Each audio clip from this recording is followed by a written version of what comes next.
These next two sessions, these next few speakers, I'm very excited about. Tom Easterday from Subaru, and then we'll have Hayes Bernard from Solar City. Both of these sessions will help us understand how to set a sustainability vision in a corporate environment. Between the two speakers, after Tom's finished speaking, I'm going to invite up Assistant Chief Scout Executive Brad Farmer, who will host a casual conversation with both of these leaders in between their presentations and talk about establishing a corporate vision for sustainability. This will also be a great time to take questions with everybody, with these two leaders. And also for our online participants, Mary Ann is at the back of the room with Tim monitoring the chat, and if we have some questions from any of our online participants, then we can also field those at that time. I first met Tom Easterday through scouting in my local council, the Crossroads of America Council in Indianapolis, Indiana, which we can go ahead and clap Ted since there's 4 of us in here. It's an excellent council. Tom served as our council president and served over 35,000 youth in central Indiana and is known as an exceptional leader throughout the state and especially in the automotive manufacturing industry. He's very well known. Tom Easterday joined Subaru of Indiana Automotive in 1989 and has been corporate counsel and has been promoted to various positions within SIA since that date. He currently serves as Executive Vice President, Secretary, and Chief Legal Officer, and as a member of the Board of Directors of SIA. He is the first American to be appointed to the SIA Board of Directors. Tom is active in organizations at the local, state, and national levels, including service as the director of the SIA Foundation, where he's the president, and as I mentioned, the Crossroads of America Council, where he is our immediate past president. He's also in the leadership of the Indiana Chamber of Commerce on the executive committee there, and the chairman of the Indiana Automotive Council. And he is the president of the Japan America Society of Indiana and the National Association of Manufacturers and also the Lafayette Parks Foundation. Tom has served as a speaker at numerous conferences and on legal, business, and environmental matters. He holds a Bachelor of Science degree in Business Management and Administration and a JD from Indiana University. So it's pretty bold to be living in Lafayette or working up there in Lafayette in Purdue land, as we have some Purdue engineers in here. But on a personal note, Tom walks the walk as a scouter and lives the life and is somebody who I hold in very high regard and know him locally and am excited to have him here as well. And we've had conversations recently. He behind the scenes has also helped a number of scouts through scholarship and go to the World Jamboree next year in Japan. And that's something that we're very thankful for, that his vision is not just in central Indiana and here in America, but also in what we're doing in World Scout, in the World Scouting movement as well. So please put your hands together and welcome Tom Easterday.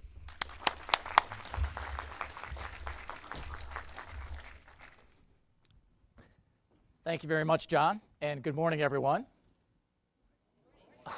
Oh, come on, let's try that again. Good morning, everyone.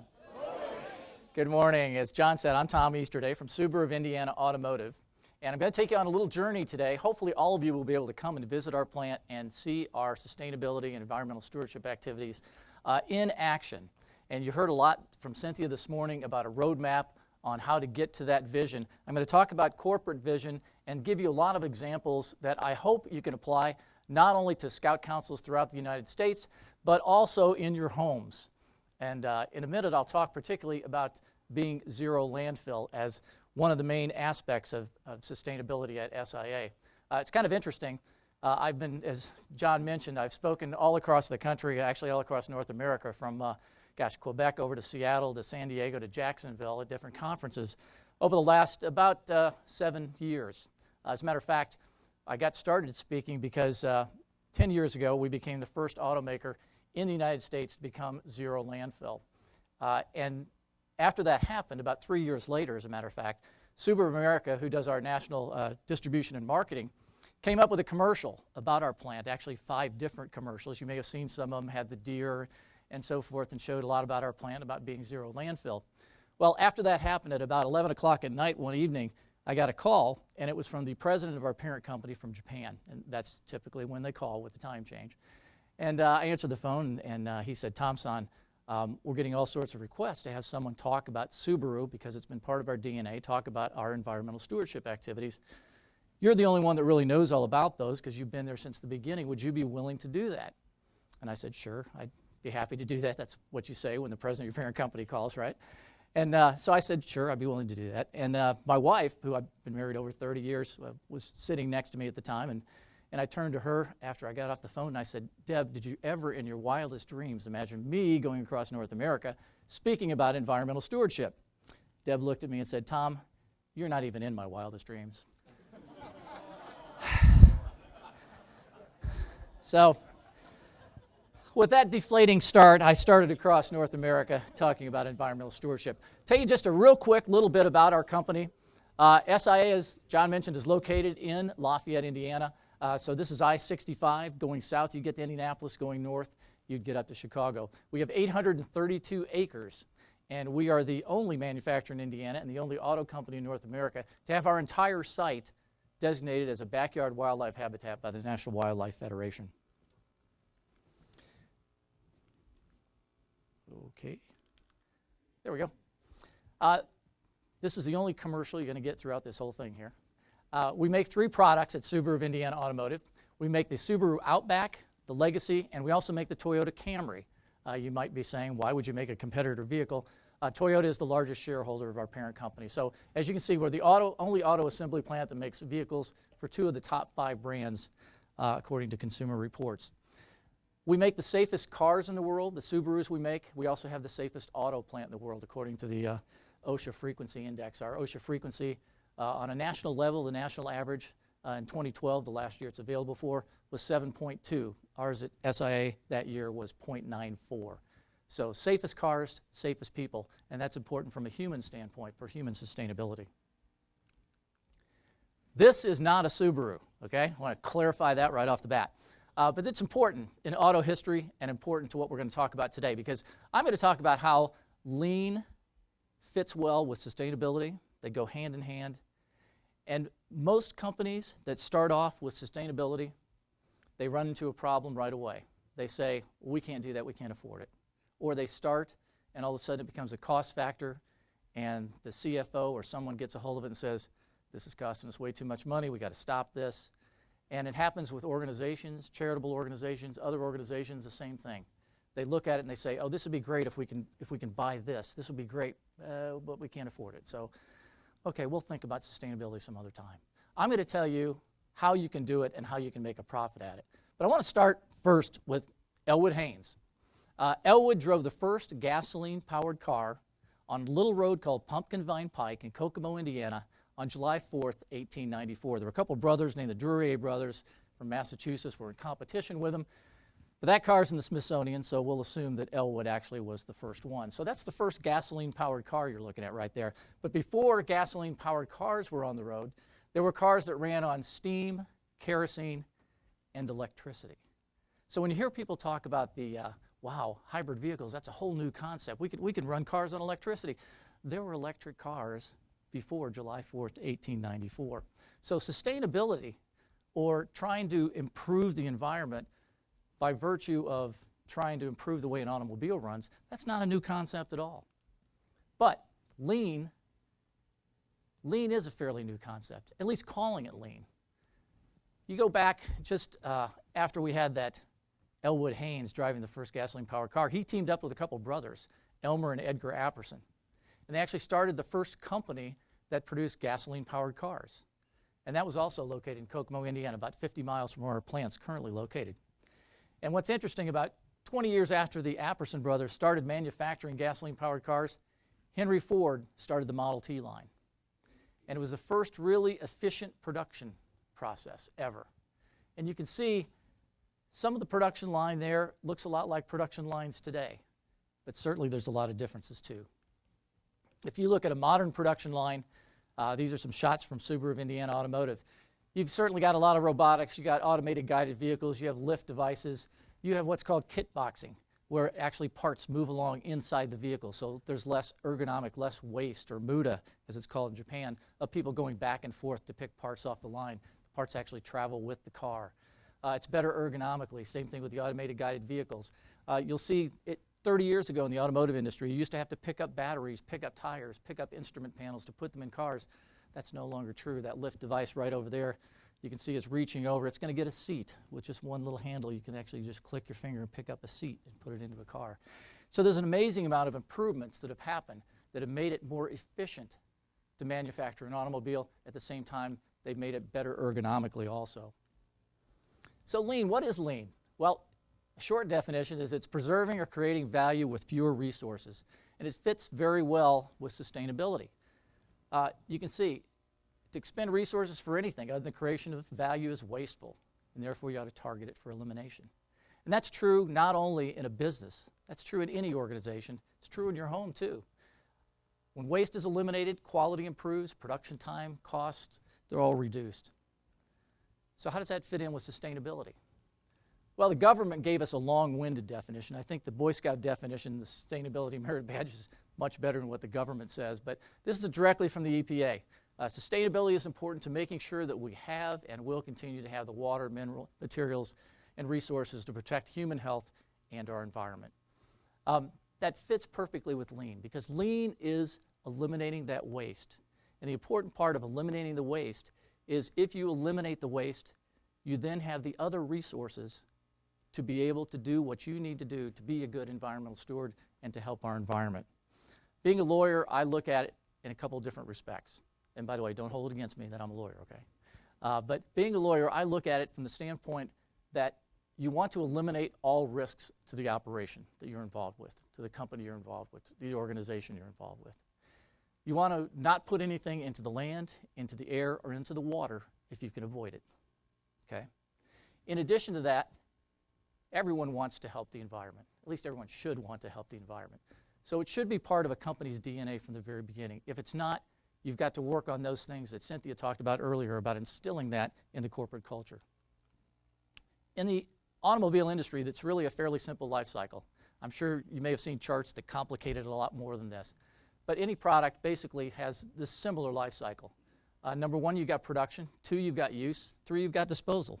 Fairly simple. Well, in the auto industry, as I said, it's not a new concept for the middle of that life cycle to be taken care of.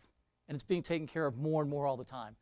More car companies are coming out with hybrid vehicles, other types of alternative fuel vehicles. They're increasing the gas mileage of the internal combustion engine. Everything is going favorably for the environment with regard to the middle of that life cycle. And as I said, companies have been working on that since over 100 years ago. And you can see by 2018, it's projected to be almost 1 million plug-in vehicles on the road in the United States. So clearly, the middle of that life cycle is being worked on from an environmental standpoint by automakers. Also, the end of that life cycle. What do you do with a car at the end of that life cycle? Well, you can recycle it. I just happen to pick out a nice Subaru Legacy here for the example. You've got an engine, the copper in it, the bumper covers, batteries, fluids, glass, all of that can be recycled. In addition to that, a lot of it can be reused. The steering wheels, the seats, fenders, batteries, metals, over 14 million tons of steel annually can be reused from automobiles. Nowadays, your average automobile is somewhere between 93 and 95% reusable or recyclable materials. So automakers have done a great job with the end of that life cycle too. At Subaru, we thought about the fact that about 15 years ago, we thought, you know, everything is going the direction of taking care of the middle of that life cycle and has been for a long time. Everything is also going in the direction of taking care of the end of that life cycle. But no one was looking at the beginning. No one was looking at, all right, if we're going to do the things to be a good environmental steward, where do we have to start? And you have to start with some of the basics. Some of it is low-hanging fruit, but if you don't have a system in place, that low-hanging fruit is going to grow back. I'll talk a lot about that today. We decided that we wanted to be zero landfill because we said if we can reduce as much as possible what we put into the air, what we put into the water, and especially if we can eliminate what we put into the land, we can show people that there's a vision that corporations can do this. If we can do this, a company of 4,000 people that manufactures over 300,000 vehicles a year, if we can be zero landfill, why can't you do it in your home? Why can't you do it in any organization you're involved with? So that's what we set out to do. Uh-oh, I think it's run out on me. Whoops, let me go back. Not working well. Old-fashioned way. There we go. We've been very fortunate over the years to win several awards from the Environmental Protection Agency, from the Governor of Indiana, but I think the most important things that are up on that chart, one is being ISO 14001 certified. You have to have a management system in place to make sure that, again, once you pick the low-hanging fruit and you've moved on to brighter and better things, that you've got a system in place to make sure that they don't come back. Also, achieving zero landfill. Think about being zero landfill. It's not an easy thing to do. We set a 5-year goal in 1998 to be zero landfill. We were able to accomplish it in 2 years because of some tremendous Kaizen or innovative, creative ideas that our associates came up with. But think about being zero landfill. If you get a cup of coffee on the way to work in the morning and you throw that cup away, you've put more into a landfill than our company has since May 4th of 2004. Okay? So, can every organization become zero landfill? Can you become zero landfill in your home? I think so. Give up on this. How do you start? Well, you've got to get started somewhere. This is actually my manager of safety environmental compliance. She's dumpster diving. How many of you have tipped over the trash can at your home and identified your waste streams? I knew Cynthia has. You got to start with some of the basics. Okay, not too many people. My wife has given me a really hard time because I was quoted in was quoted in USA Today as saying we did that at home, and she says, oh, great. And USA Today says we dump out our trash on the garage floor. Yes, that's absolutely true. It's a basic start. Sounds very simple. But it's one good way that anyone can identify your waste streams and decide, all right, where do we start? You have to start with reducing, then reusing, and then recycling. So identify those waste streams. Reduce, reuse, recycle. Some people have added responsibility, various other R's over the years. It's interesting. My mother was a third grade teacher in southern Indiana, and she used to talk about the 3 R's. Everybody remember those? Reading, writing, and arithmetic. Apparently spelling wasn't that important back then because not many of those begin with R. But reduce, reuse, recycle. You've got to do them in that order, though. It's very important to do them in that order. The reason it's very important to do them in that order goes to what I talked about earlier. At SIA, over the last 5 years, from our environmental stewardship activities, we have had a net profit of $10 million. Net profit. If you do environmental stewardship and sustainability activities correctly, you can actually profit within your organization. And I like to go around and talk about this because too many organizations give up too early in the process. They don't even get to some of the stages, the second, third, even fourth or fifth stages. They don't get that far because they give up on the process. If you do it right, if you reduce the MUDA, you can help pay for the other activities, and then you can move on up that map that Cynthia talked about earlier. Give you a few statistics about it. Reduce. These are all since basically the year 2000, as you can see. We've reduced our toxic release inventory, our air emissions, by 61.78%. CO2 emissions by over a third. Reduction in steel, that's the main thing in auto manufacturing, steel, almost 50%. And over half of the waste we used to generate is now gone. Doesn't exist anymore. We've eliminated it. A lot of different ways that we've been able to do that. Steel coil reduction is probably the biggest thing in the auto industry today. Composting, I'll talk more about that later. We've done a lot of things with regard to our break areas and cafe waste. Energy. We heard a lot about energy reduction last night and some very creative, very innovative ways to do that.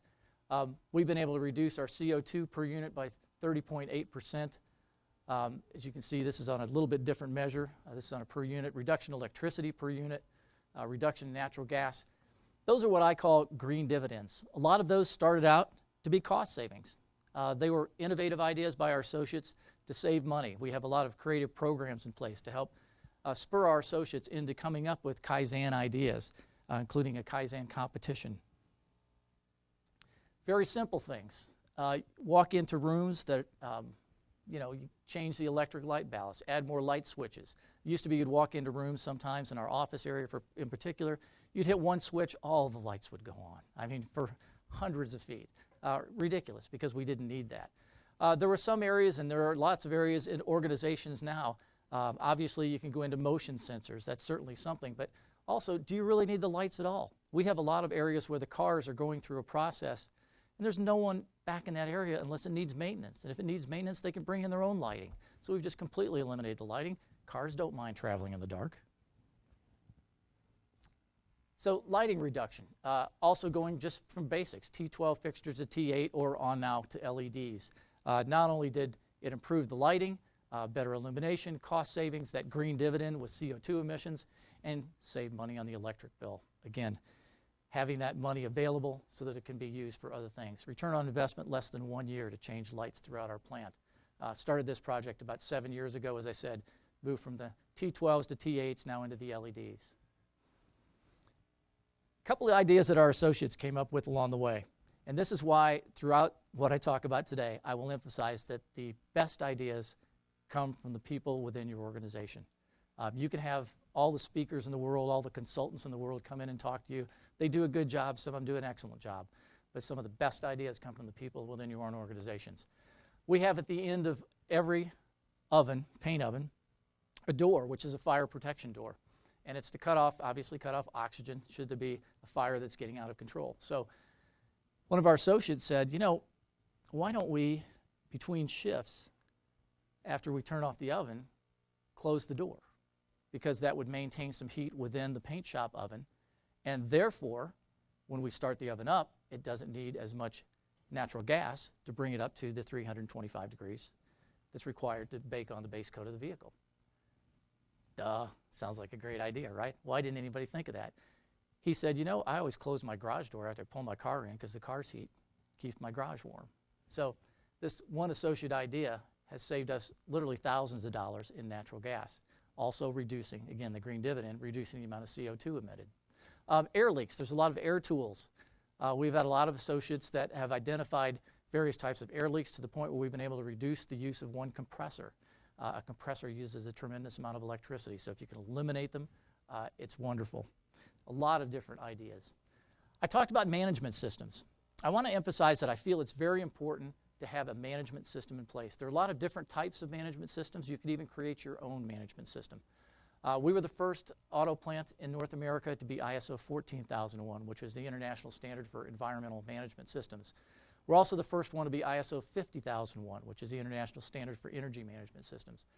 We decided to go with those ISO systems because they are audited, independently audited. They come in, they will give recommendations. If they find something that's not in compliance with the standards, they'll identify those.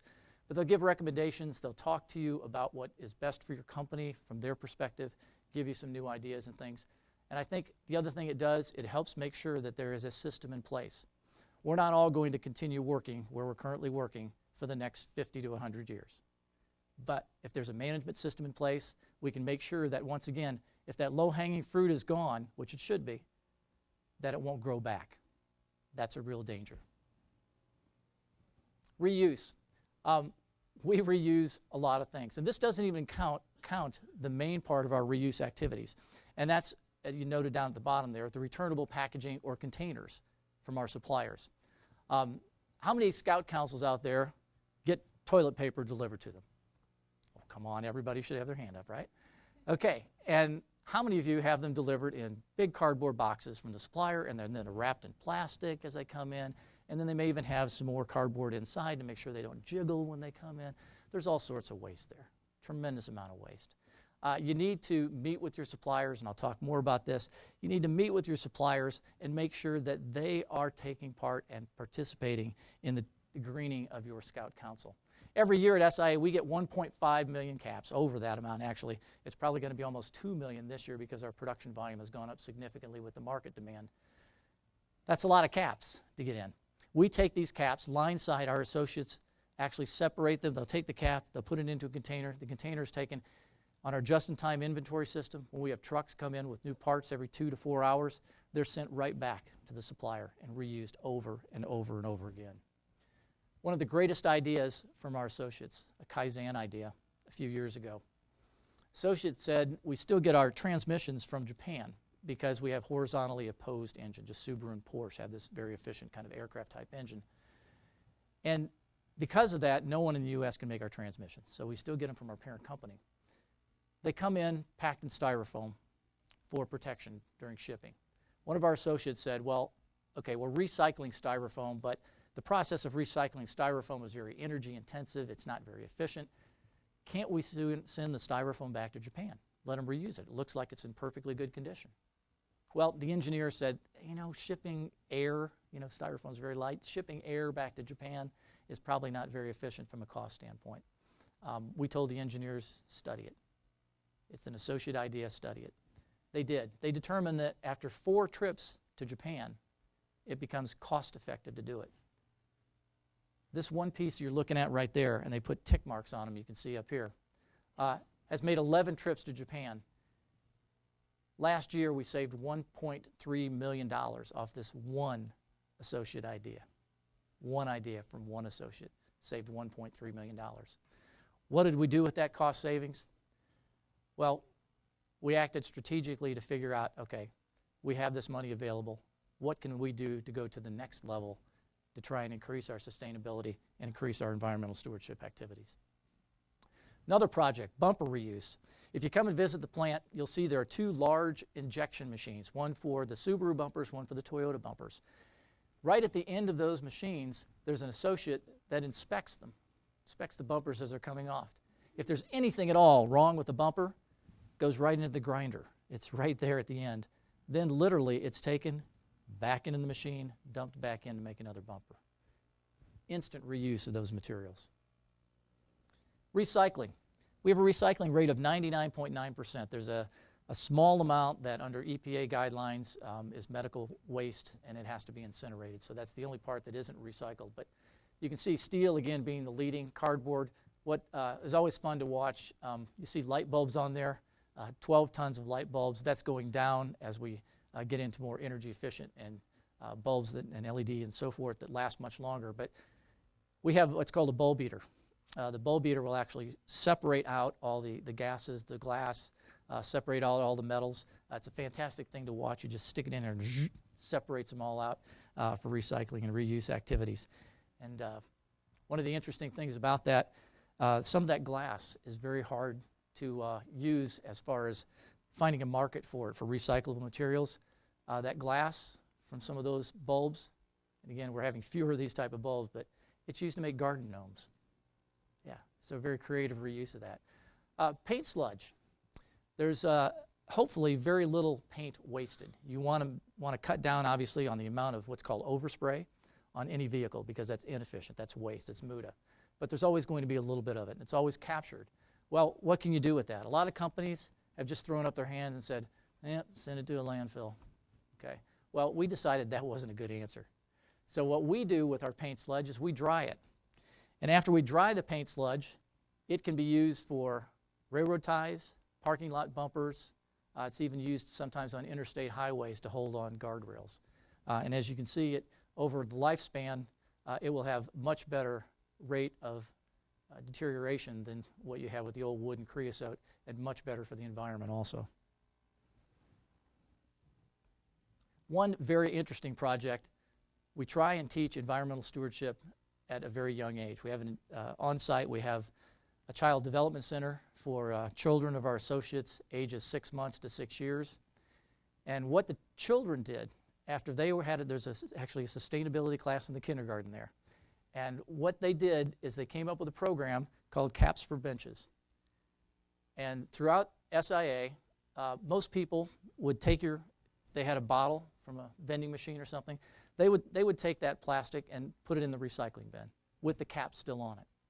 Well, now you take the cap off and you put the cap into these containers that the kids at the Child Development Center came up with. And these containers, by the way, contain some cleaning materials that will then clean and we reuse the container also. But what they do then is they collect all these caps and people bring them in from home too. We encourage that. After they have 400 pounds, it's sent to a company, and these are now park benches that we're putting all around in parks in the city of Lafayette, made by a company in southern Indiana. Again, 400 pounds per bench of caps. So, whoops, I skipped one. There we go. What does that add up to? It's always good to determine how you're doing based on some comparisons as to the impact on the environment itself. So if you look at impact on the environment, I'll just pick out a couple of these. Electricity. Last year, the amount of recycled tons of scrap metal, tons of cardboard paper from SIA came out to, over 108 million kilowatt hours of electricity. As you can see, it's enough electricity for the needs, annual needs of over 13,000 homes. So that's bigger than the small town I live in. If you look at gasoline, 34,300 gallons of gasoline. That's enough to drive a Subaru Outback almost 1 million miles. Of course, if you drive a competitive vehicle, your mileage may vary. I always have to add that. So what do? How do you achieve your environmental goals? Well, this morning you heard a good roadmap of how you want to get to the point where you're strategic with it, how you want to get to the point where you have a vision. But how do you start out? How do you start out? How do you get people, when you're an organization, when you need to start out, what do? Again, I think some of the best things to do are to talk to the people within your organization. Teach them about sustainability. Teach them about environmental stewardship activities. Help them recognize those in the workplace, and then let them go. Let them come up with the creative ideas, Kaizen suggestions. We have, and I'll show you an example of this in just a moment, we have on every team board throughout SIA, we have a safety concerns list, and right next to that is an environmental concerns list. If they have an environmental concern that they have identified, we will address that generally within 2 weeks of when they posted it, unless it involves some type of engineering activities that require more time. So, generate those cost savings ideas. Focus on eliminating waste. They understand, the associates understand that if they can eliminate waste, it means more profitability for the company, which means we can do more good things for the environment, which means we can do more good things for the associates and their families. So they understand that. It's a very easy concept to understand. Creative ideas for reuse and recycling, like the garden gnomes. Proactive involvement in the management system, I'll talk about more. Innovative ideas for sustainability coming from associates. Again, Kaizen. Throughout our entire plant, you'll see a lot of different Kaizen points or continuous improvement activities. I thought it was interesting when Cynthia said, I think she said don't focus or don't talk about best practices. And we believe in that too, because you don't have a best practice. You have a current best practice, because if you truly believe in continuous improvement, there's always another step to go. You've always got to do better than what you're doing now. These points are throughout our plant, where you'll see that associates have come up with ideas, Kaizen ideas, for environmental stewardship, for safety, for productivity, for efficiency, for a variety of other types of ideas, concepts. You've got to motivate your management too. I encourage every organization, regardless of what it is, whether it's a charitable organization, whether it's a large company, whether it's a small company, whatever it is, a governmental agency even if they can get away with it, incentivize your management team to make sure that they are focused on environmental stewardship. 10% of our entire management bonus is environmental stewardship activities. So we make sure that they are focused on that it is a priority. They know it's a priority throughout our organization. I mentioned before the boards. We've got section boards, and then we've also got team boards. And on the section boards and on the team boards, you'll see some very specific things. A sustainability plan is listed there for all the associates on a daily basis to see this. They talk about it at the team meetings in the morning. The sustainability, and I'll show a bigger picture of these, sustainability chart that determines where we are progressing toward our environmental and energy goals. And again, listing associate Kaizens. We put a lot of the associate Kaizens up there so that people can see those Kaizens. Sustainability plan. I know it may be tough to read with the small print up there. Sorry about that. But I think maybe on the next one it's a little more evident what's up there. In that sustainability plan, we measure several different targets. And the targets that we chose, these are the 2013 results.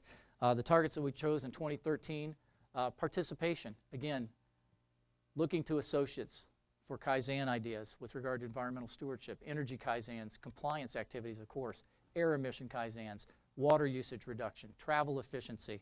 Are you reducing CO2 during your travel? Green supply chain, critically important to get the supply chain involved. Biodiversity, what are we doing on the plant site to make sure we are becoming a better environmental steward there?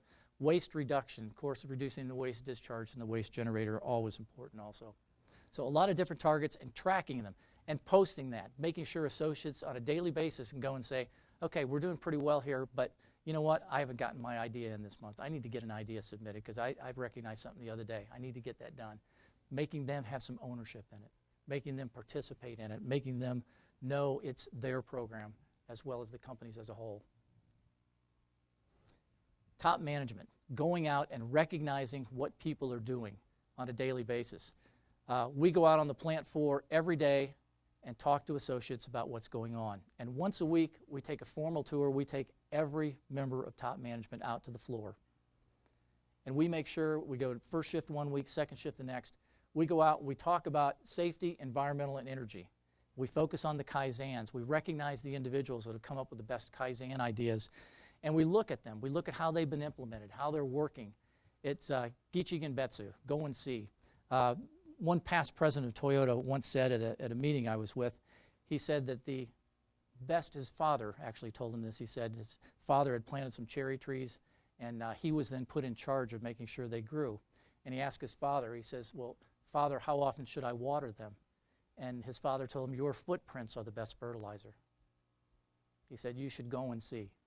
Go out and look every day and make sure that you understand how well it's working so that you can help, in that case, the trees, in our case, the organization, understand what the next step needs to be. We also have a monthly meeting where we have every manager in our organization get together.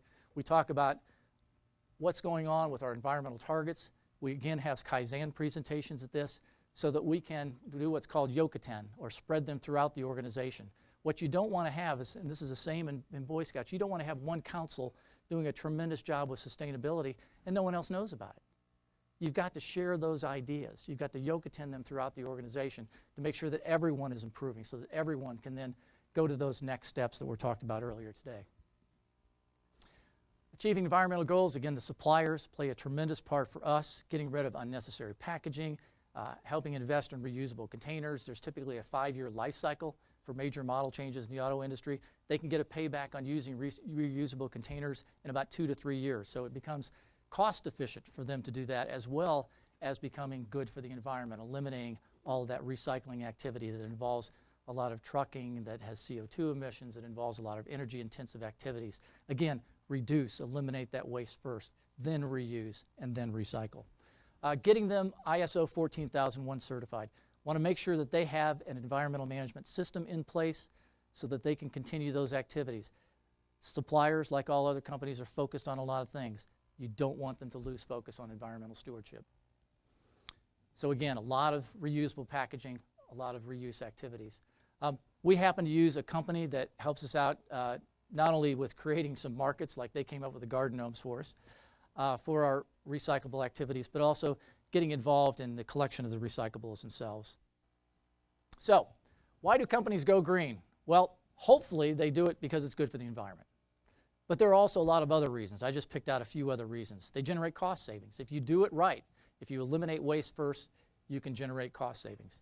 Boosts the employee morale, gets them involved, lets them show their creativity, lets them become part of the environmental activities.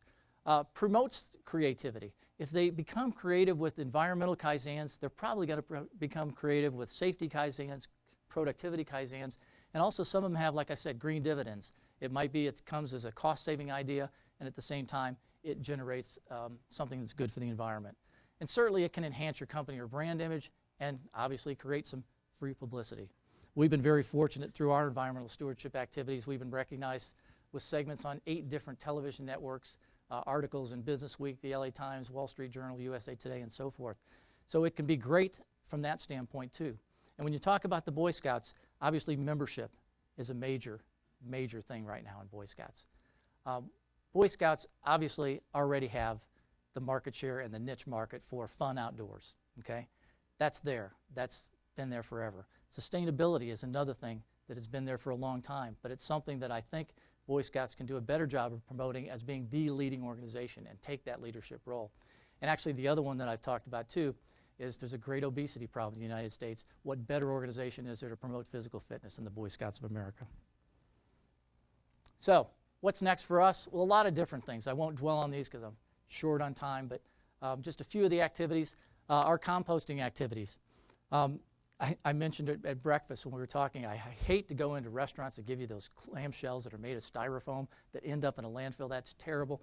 It's so easy to have those made of potato-based materials or some other materials that can be composted. That's what we do in our cafeteria.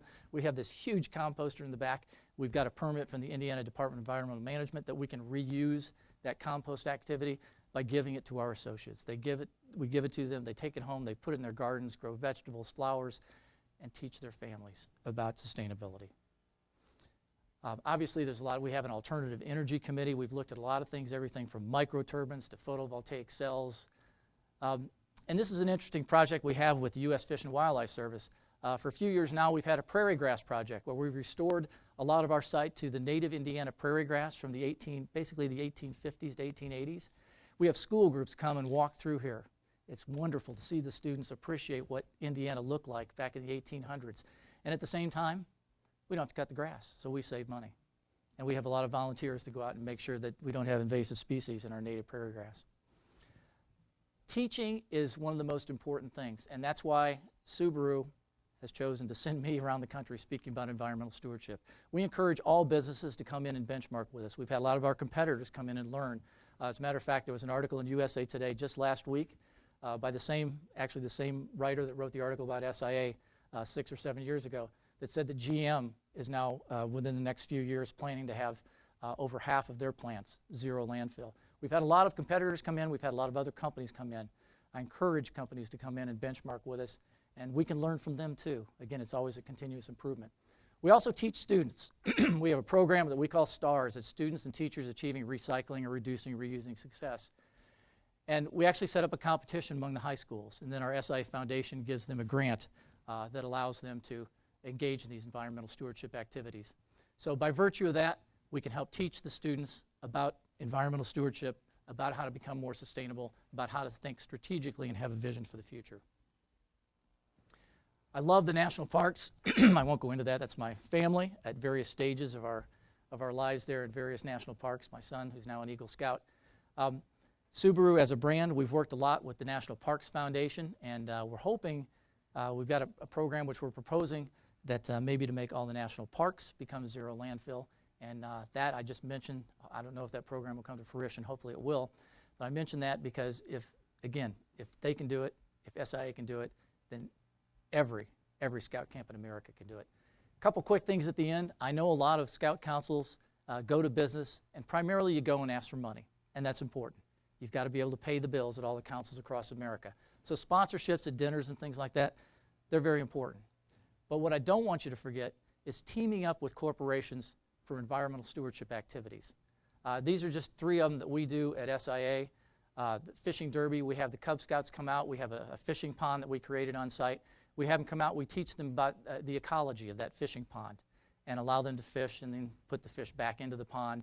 And it's very educational for the Cub Scouts to come out. Earth Day Indiana, we typically will have Scouts man our Earth Day Indiana booth. Actually, I'm in that picture. It's kind of an Alfred Hitchcock thing. I put myself in my own presentation. We will have Scouts come and help us with whatever we're doing. In this case, we were giving away sapling trees to people that came out to the booth. Having a camp out. When you've got 832 acres like our site, it's big enough to have a camp out. So we have camporees on site. That's our recreation center in the background there. This one happened to be a STEM camp out where, again, we talked about the science, technology, engineering, manufacturing, and so forth. And all the Scouts learned about robotics and various other things. You can easily do that, again, for environmental stewardship, too.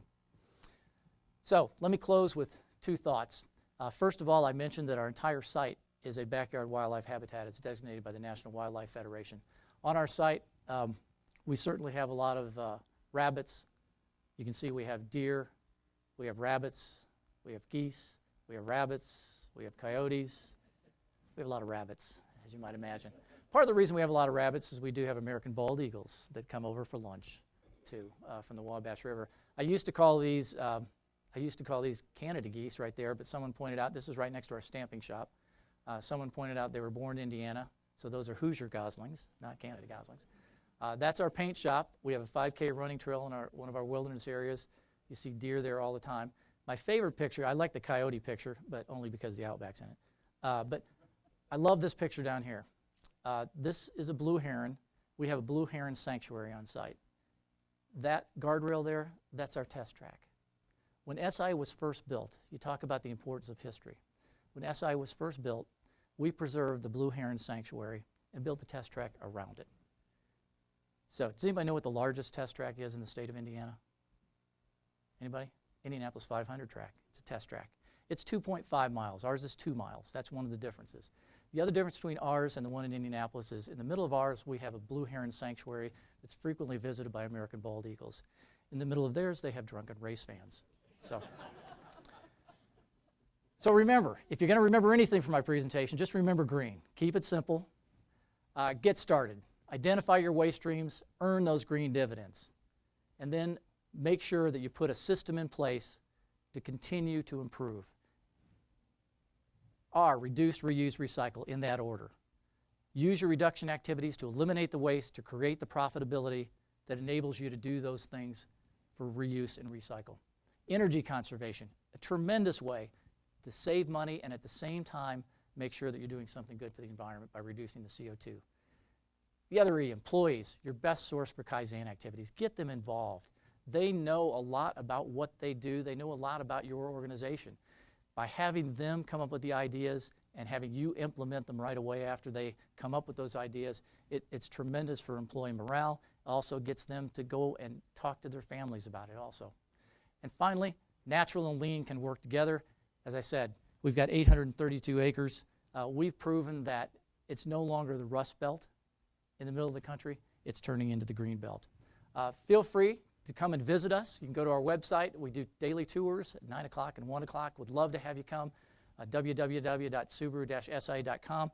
Also this year on May 4th, 2014, of course, we celebrated the 10th anniversary of being Zero Landfill. So we created a website, www.zerolandfillpledge.com, which gives you tips on how to become zero landfill in your business, in your home, or in an organization. Thank you all very much.